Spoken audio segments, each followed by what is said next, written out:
60 कन्याएं हुई, उन 60 कन्याओं को इन्होंने विभिन्न जगह बांटा। इनमें कश्यप ऋषि को इन्होंने कन्याएं प्रदान की 16। उनको जिस समय बांटा, सबसे छोटी हैं दिति। अन्यों में तो संतान, दिति में कोई संतान नहीं है। संध्या के समय दिति श्रृंगार धारण करके पति के पास में गई और कह रही है, नारीत्व की पूर्णता मातृत्व में ही है।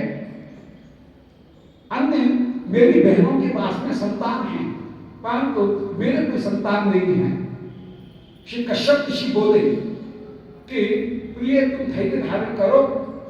इस समय भगवान रुद्र विचरण कर रहे हैं, जिनके केश बिखरे हुए हैं, स्मशान की धूल से जिनके अंग धूसरित हो रहे हैं, दिगंबर होकर के स्नान नृत्य कर रहे हैं, अपूर्ण रूप से तांडव। अरे 2 आंख वाले की लाज मत कर, तेरा देवर वो रुद्र, वो तो 3 आंख वाला है, उसकी तो लाज कर। दिति को तो काम भूख लग रहा था, इसने पति का जो स्पर्श किया, कश्यप ऋषि ने इनकी अभिलाषा को पूर्ण किया। धन्य हो विदुर तुमने सिद्धांत के साथ में समझौता नहीं किया। कश्यप ऋषि इतने बड़े तपस्वी हैं, परंतु उनको भी भगवान की माया के सामने कहीं झुकना पड़ा और उन्होंने कहीं समझौता कर लिया और शास्त्र की आज्ञा के विरुद्ध संध्या काल में वे पत्नी का स्पर्श करते हुए विराजमान। दिति का जब काम भूत दूर हुआ, इसने चरणों पर प्रणाम किया। बोले महाराज, मैं रुद्र भगवान को प्रणाम कर रही हूं, आपको प्रणाम कर रही हूं, मेरा ये गर्व नष्ट न हो।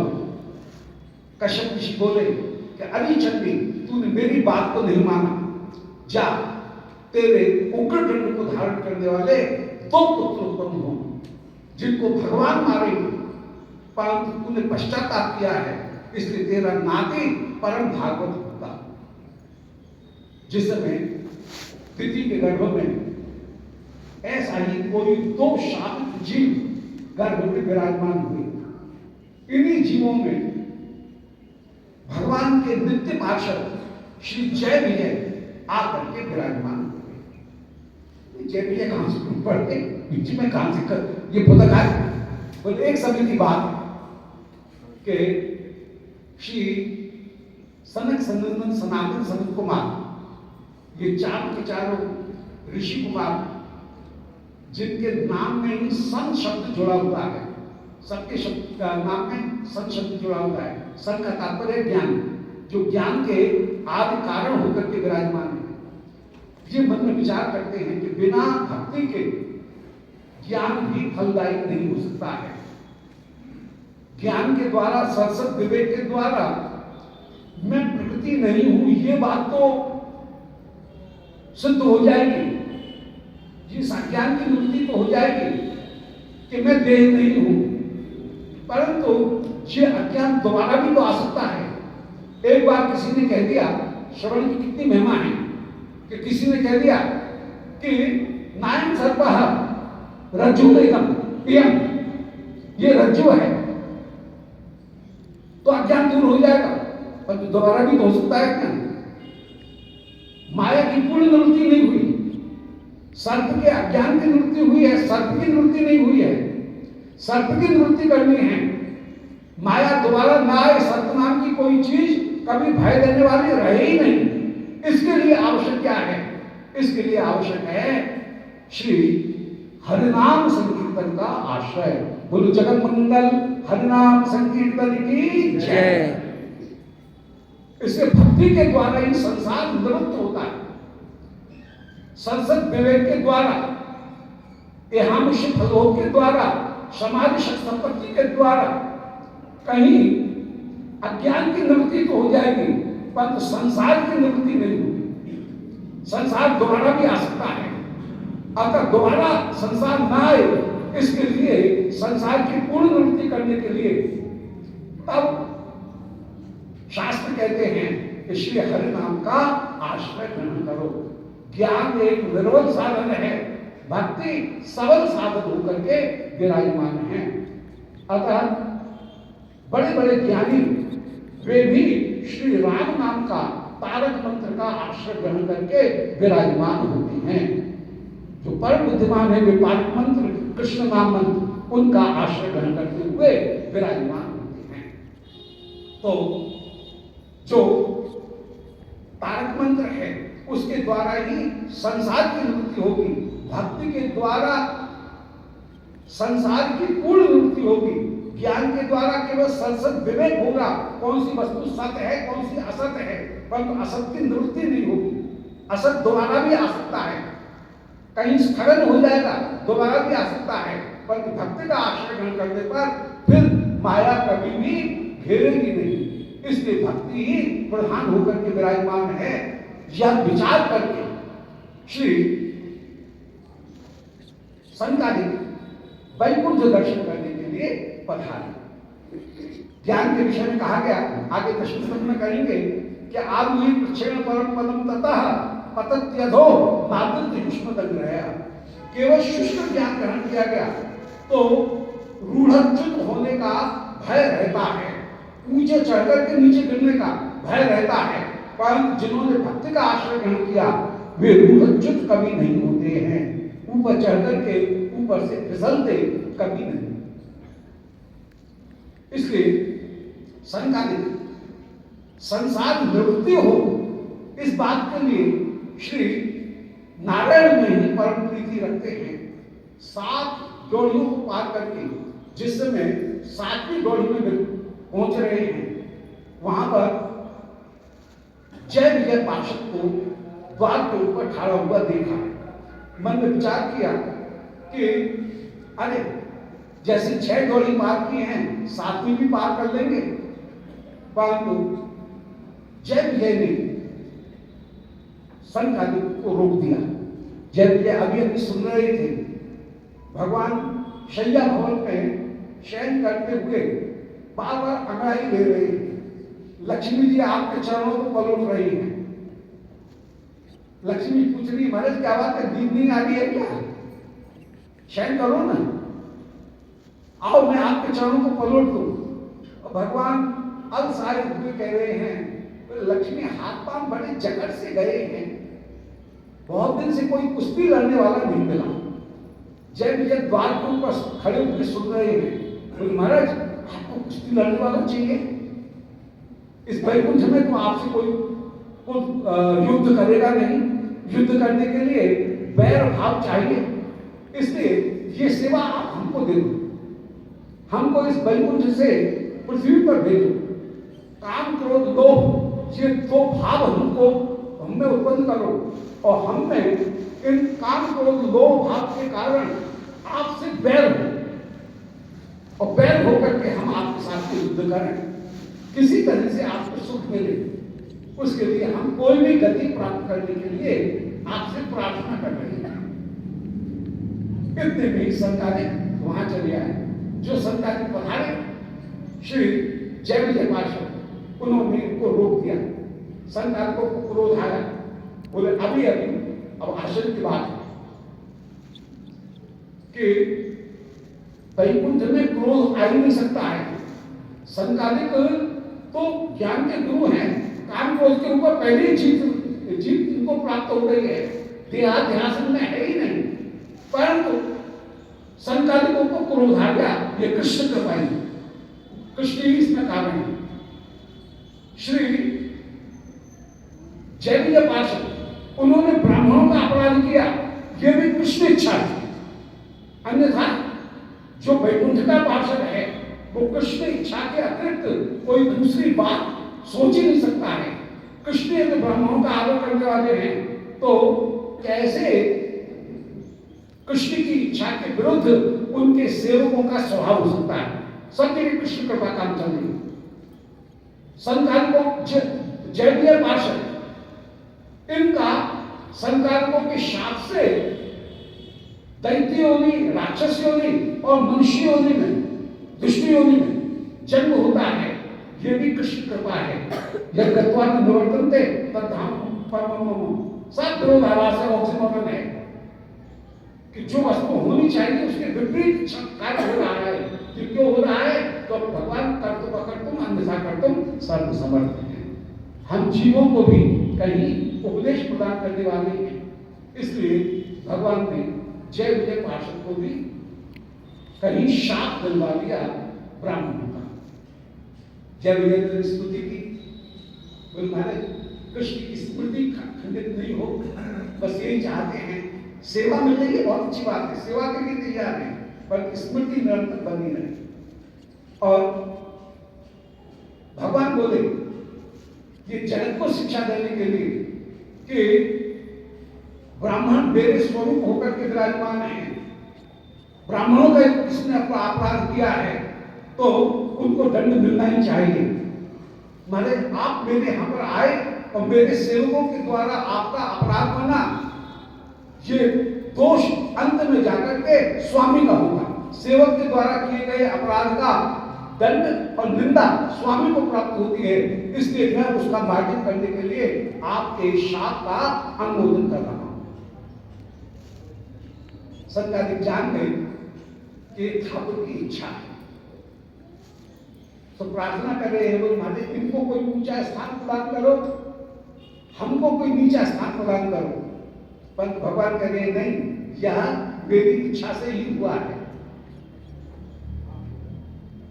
ठाकुर की इच्छा के आगे किसी का बल नहीं है।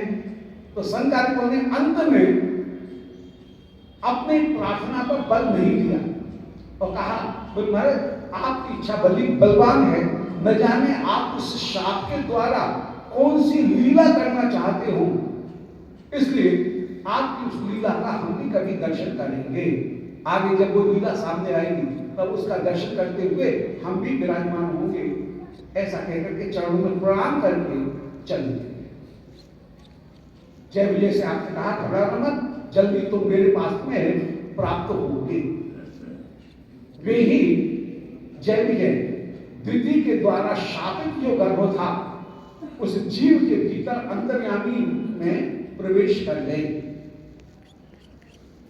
संतों का एक स्वभाव होता है, वो कह रहे खैर हम तो ठाकुर की सेवा करने के लिए आए हैं, शुद्ध शुद्ध करने के लिए, परंतु क्यों न अपने साथ में इस पापी शापित जीव का भी उद्धार कर लें। इसलिए उस जीव में जय विजय पार्षद दोनों प्रवेश कर गए, और जब जीव ने प्रवेश किया तो उन जीव का भी अपने साथ में उद्धार करा दिया है, उनको भी मोक्ष प्रदान, भक्ति के प्रभाव से उनको भी मोक्ष प्रदान कराया। ये तो सेवा करेंगे, और जो सामान्य जीव है वह वैर भाव के द्वारा मोक्ष को प्राप्त करेगा। वृंदावन बिहारी लाल की जय। जब हिरण्यकश्यप का जन्म हुआ तो लोग ही काम गई है, उस समय श्री वराह भगवान स्वयं प्रकट हुए हैं, और वराह भगवान ने अब निर्वराह स्वरूप धारण किया। चतुष्पाद वराह नहीं है, नीले रंग के हैं, नीचे का ढक व मनुष्य शरीर का ऊपर का मुख वराह जैसा है, ऐसे निर्वराह जैसे नृसिंह ऐसे निर्वराह स्वरूप धारण किया। और आपने जब हिरण्याक्ष का वध किया, ब्रह्मा जी घबरा रहे हैं, आपने ब्रह्मा को भी धैर्य दिया। संध्या के समय आपने जब इसने माया प्रकट की, आपने माया को नष्ट किया और एक तमाचा मारा, छक्का छूट गए, लोग का बढ़कर के धाम पृथ्वी पर गिरा। सब देवता शिवराह भगवान की जय जय जयकार कर रहे हैं। आपने लीला लीला में हिरण्याक्ष का वध किया, पृथ्वी को सुस्थिर किया है, अपने धाम को बढ़ा दिया। बोल शिवराह भगवान की जय। श्री मैत्री मुनि ने से विदुर जी ने प्रश्न किया कि प्रजापति पति सृष्टवा प्रजा सर्गे प्रजापति। श्री ब्रह्मा ने जिस समय विभिन्न प्रजापतियों की रचना की, किमान ब्रह्मन, उस समय ब्रह्मा ने किस प्रकार सृष्टि की, इसका मेरे सामने वर्णन कर। श्री मैत्री मुनि कह रहे हैं कि ब्रह्मा ने सबसे पहले 5 प्रकार के अज्ञान को प्रकट किया।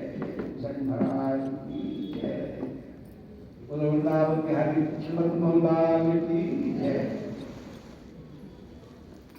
श्री अद्वैताचार्य जी की जय।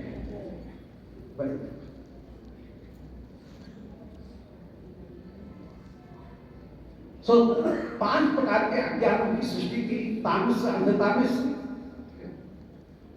तम मोह और महाबल, इनकी सृष्टि की है। ब्रह्मा ने उस स्वरूप को त्याग किया और फिर गंधर्व, अप्सरा, भूत, पिशाच, साध्य, पितृगण, सिद्ध, विद्याधर, किन्नर, किंपुरुष, सर्प, मनु, ऋषिगण, इनकी उत्पत्ति की। ऋषियों में सर्वश्रेष्ठ होकर के जो प्रजापतियों में जब मनु की उत्पत्ति हुई, श्री स्वयं मनु, उनके 3 पुत्रियां उत्पन्न हुई, आपति, देवहूति, प्रसूति। ब्रह्मा ने ही छाया से कर्दम ऋषि को उत्पन्न किया। श्री कर्दम ऋषि तप करने के लिए सरस्वती नदी के किनारे गए। भगवान ने इनको दर्शन दिए और कर्दम ऋषि उस समय कह रहे हैं कि जिष्टम बता दिया सत्वराशे सांसिद्धि मक्षोस्तव दर्शनान्ना। बोले हे अखिल सत्वराशि, विशुद्ध सत्वात्मक, हे श्री प्रभु, आपने जो जीव को अकृतार्थ को कृतार्थ करने के लिए जो शरीर प्रदान किया, उस शरीर की प्राप्त करने का परम फल यही है, आंख पाने का परम फल यही है कि इसके द्वारा आपके दर्शन किए जाएं। यह मनुष्य देह की सबसे अधिक श्रेष्ठ सृष्टि है, क्योंकि इसमें अन्नमय, प्राणमय, मनोमय 3 कोश ही परिपक्व नहीं है, बल्कि इसमें विज्ञानमय व आनंदमय कोश भी परिपूर्ण है।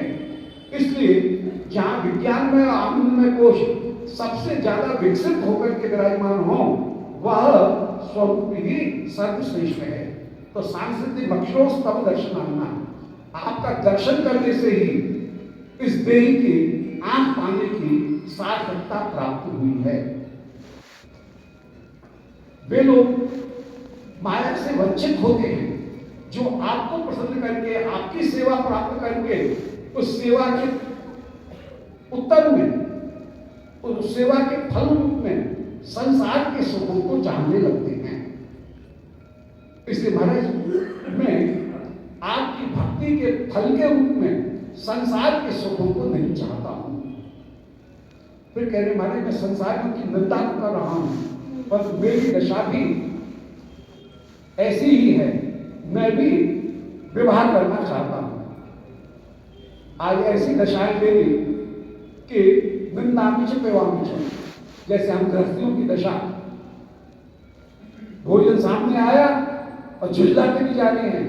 ये क्या गाय जैसा बाट रांझ करके रख दिया है, इसमें न मिर्च बोल रही है, न मसाला बोला है, न ये है न वो है, ये कैसी रसोई की है, और खाते भी जा रहे हैं। तो निंदामी च शपामी च, वैसे निंदा भी किया जाए और शपामी, गाली भी दी जाए। इसी प्रकार सब चीज हो रही है, पर सब चीज होते हुए भी मैं संसारियों की निंदा भी कर रहा हूं और स्वयं संसारी बनना भी चाह रहा हूं। दोनों स्थिति हो रही है। भगवान बोले, हम समझ गए, तुम जो विवाह करना चाहते हो वो अपने मन की कमी के कारण नहीं कर रहे, तो विनम्रता में कह रहे हो कि निंदा भी शपा भी जाओ। तत्वतः तुम तो पिता के आदेश का पालन करने के लिए केवल सृष्टि कर रहे हो, मेरी आज्ञा से आप सृष्टि कर रहे हो, सृष्टि करना चाहते हो, विवाह करना चाहते हो। घबराने की जरूरत नहीं है। परसों के दिन स्वयं मनु सप्तद्वीपति पृथ्वी के जो शासक हैं, वे तुम्हारे पास में अपनी कन्या देवहूति को लेकर के आएंगे और उनके द्वारा मैं ज्ञानोपदेश प्रदान करते हुए विराजमान होऊंगा। भगवान अंतर्धान हो गए। कश्यप ऋषि अभी तक तो भगवान का ध्यान कर, श्री कर्दम ऋषि अभी तक तो भगवान का ध्यान कर रहे थे, और अब वे ध्यान करने लगे कि कब परसों हो और हमारा ब्याह हो। कर्दम श्री स्वयं मनु उस समय देवहूति जी को संग में लेकर के इनके आश्रम में आए। ऋषि ने जिस समय स्वयं मनु की प्रशंसा की, संतों का स्वभाव होता है उनके मुख पर यदि कोई उनकी बड़ाई करे तो उनमें लज्जा उत्पन्न होती है। तो लजाते हुए स्वयं मनु ने कहा, बोले महाराज, ब्रह्मा ने आप ब्राह्मणों को मुख से उत्पन्न किया, हम क्षत्रियों को भुजा से उत्पन्न किया।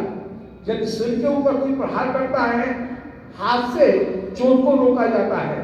हाथ के ऊपर कोई प्रहार करे, सिर झुका करके, हाथों को बचा करके सिर से हाथ की चोट को रोका जाता है। ऐसे ही ब्राह्मण ब्रह्मतेज के द्वारा और क्षत्रिय अपने बाहुबल के द्वारा एक दूसरे की रक्षा करते हैं। हमारा आपके साथ में जो संबंध है वो पुराना जुड़ा हुआ संबंध है। मेरे वचन को सुनेंगे, आप कृपा करके मेरी जो कन्या है उस कन्या के साथ में विवाह करें। इसने निर्णय किया है कि मैं कर्दम ऋषि के साथ में ही विवाह करूंगी। कर्दम ऋषि बोले आपकी कन्या के साथ में विवाह करना कौन नहीं चाहेगा, पर बात पहले बोल लेना ज्यादा सही है। हमारी दो शर्तें हैं, वो ये कि कर्दम ऋषि कह रहे हैं कि जब तक हमारे संतान नहीं होगी तब तक तो हम गृहस्थी में रहेंगे, और जैसी संतान हो जाएगी वैसे ही घर को छोड़ करके हम चले जाएंगे। उस समय तुम दुखी मत हो।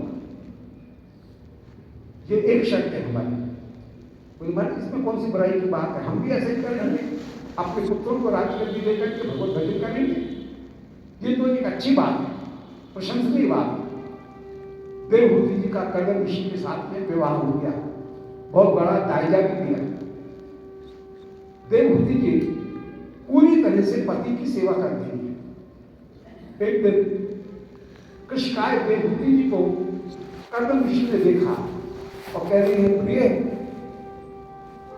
मैं तुम्हारी सेवा से अत्यंत अत्यंत प्रसन्न हुआ, तुम्हें जो चाहिए वो वरदान मांगो। देवहूति जी बोले महाराज, विवाह के समय आपने प्रतिज्ञा की थी कि हमारी संतान होगी। मैं अपने नारीत्व की पूर्णता मातृत्व में देखना चाहती हूँ। आपकी कृपा से के द्वारा मैं संतान प्राप्त करना चाहती हूँ, संसार के सुखों को भी भोगना चाहती हूँ। श्री कर्दम ऋषि ने उसी समय देवहूति जी से कहा, स्नान करो।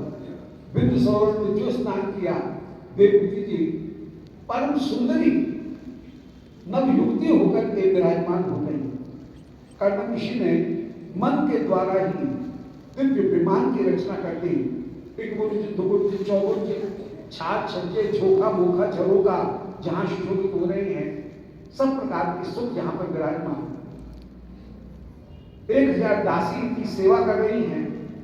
कर्दम ऋषि का स्मरण किया तो कहां तो जल में थी और कहां विमान में आकर के विराजमान हो गई। अब औरों का घर तो एक जगह रहे, इनका घर ओढ़ा। सो वैष्णव भक्त सुरसन नंदन पुष्पभद्रक मानस चित्ररथ देवताओं के जितने भी भुवन हैं उन सबों में विचरण करते हुए 1 वर्ष में पुनः देवहूति जी का वो विमान वह बिंदु सरोवर पर ही आकर के टिक गया है। श्री मैत्री मुनि कह रहे हैं कि किम दुरापादम तेषाम पुंसाम उद्दाम चेतसाम यही राष्ट्र तक तीर्थ पद चरणों व्यसनात्य। जिन्होंने भगवान के चरणों का आश्रय ग्रहण किया उनकी कौन सी अभिलाषा पूरी नहीं हुई। देवहूति जी में 9 कन्याएं उत्पन्न हुई। कर्दम ऋषि को कहीं बुखारी में से अपने अचला कंधा उनकी झाड़ पोंछ करने लगे। पति को बन जाने का उपक्रम करते हुए देख श्री देवहूति जी व्याकुल हो गई।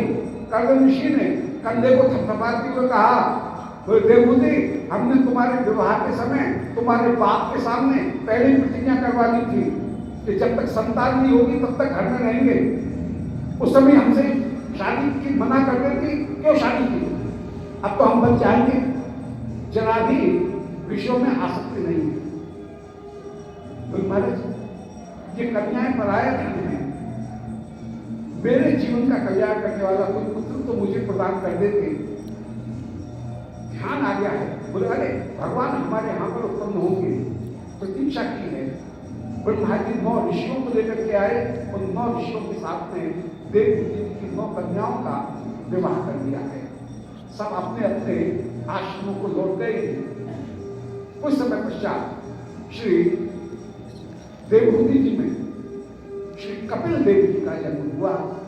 बोलो श्री कपिल देव भगवान की जो प्रेम के कंप को प्रदान करें, कंपम लाती दबाती, उनका नाम कपिल।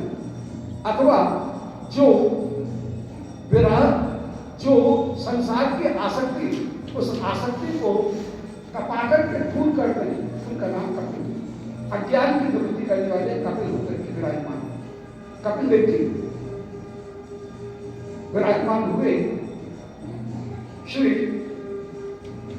कर्ण ऋषि एक दिन कपिल देव जी के श्री चरणारविंद में वंदना करते हुए बोले कि महाराज मैं वन में जाकर के आपकी आराधना करना चाहता हूं।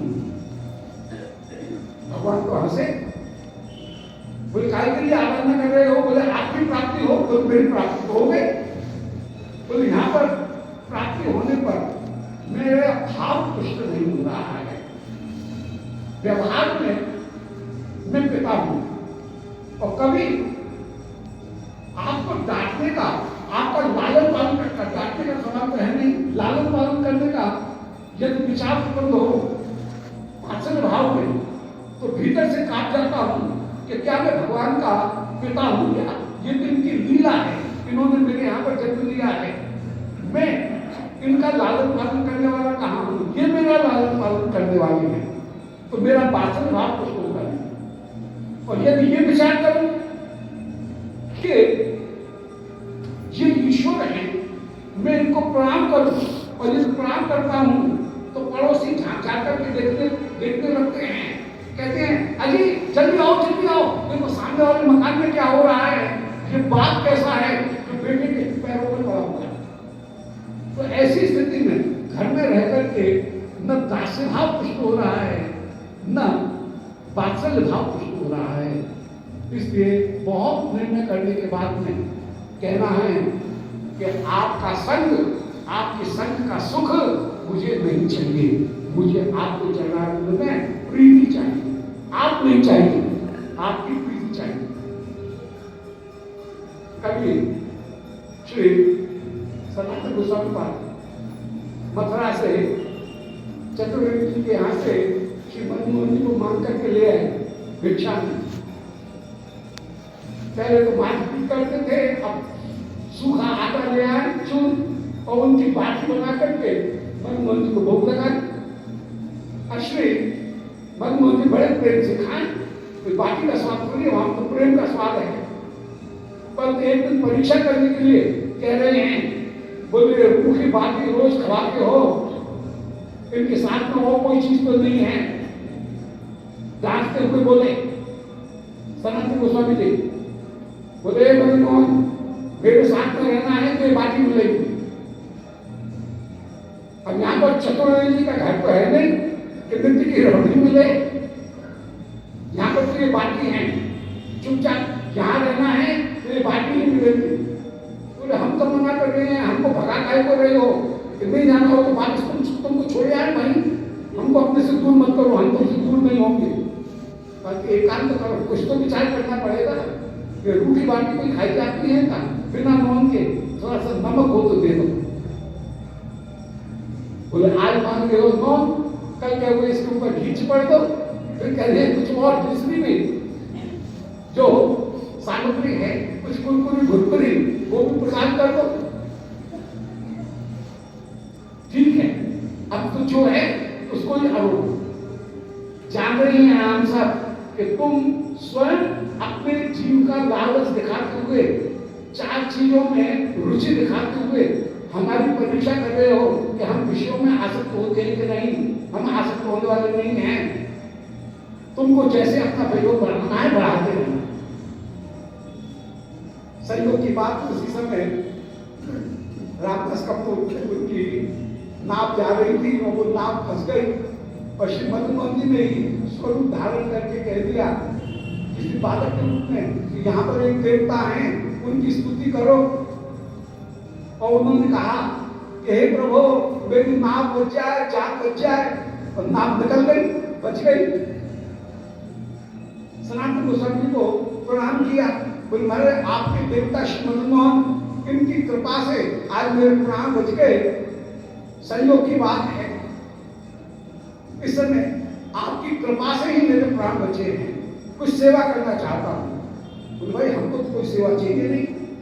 हाँ मदन मोहन आज मांग रहे थे कि थोड़ा सा नमक हो, तुम्हारे यहाँ पर थोड़ा सा नमक की देरी हो तो दे दो।